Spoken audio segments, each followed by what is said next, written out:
Speaker Pelosi backed away from. And what did she replace it with?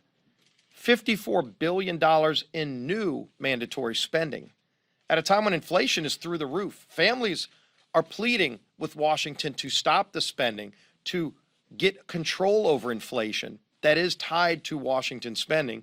So Joe Biden, everybody, his spending bill is his top priority, and Joe Biden's ready to send out checks. On the first day of the tax filing season, the federal government unveiled a revamped website to help people who are eligible for the extended child tax credit. That's under last year's crisis relief bill that claimed the second half of the payment that they were due. According to the Treasury Department, the site, everybody, was the online child tax credit website.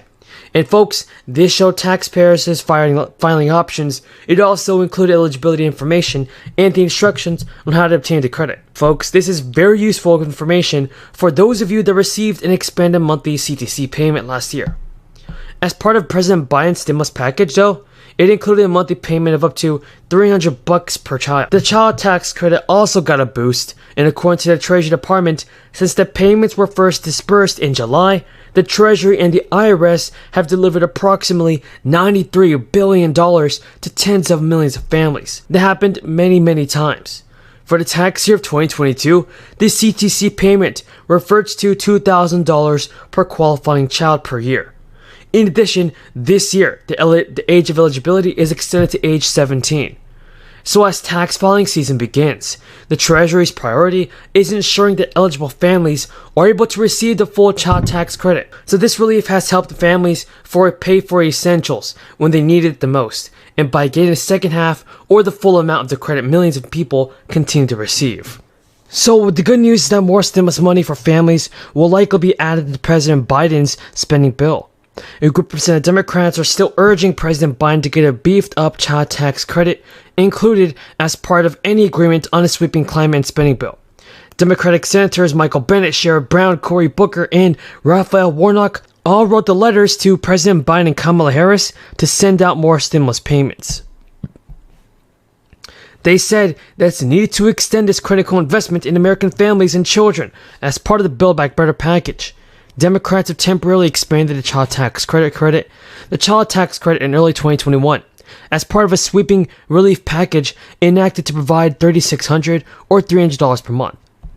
Senators said in the letter the expanded child tax credit represents the biggest investment in American families and children in a generation. It's a signature domestic policy, and it's an achievement of this administration. The consequences, everybody, of failing to extend a child tax credit expansion are dire, particularly as families face another wave of the crisis. Raising taxes on working families is the last thing lawmakers should do. Discussions on extending the expanded child tax credit were also tied to President Biden's Build Back Better bill.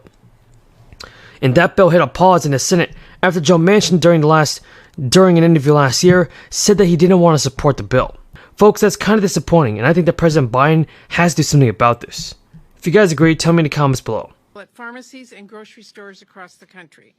Last year, following historic investments in our nation's infrastructure and in our families and communities, our economy grew faster than it has in nearly 4 decades, and unemployment dropped back below 4%. Thanks to support for schools to get tests and masks and improve ventilation and meet our students' needs, schools are now in a much stronger position today to safely stay open for in-person learning. And following the efforts we took to lower costs, a record 14.5 million people got health care through the federal exchange last year, and they saved on average over $2,000 a year. We've also saved pensions that workers and retirees rely on from devastating cuts.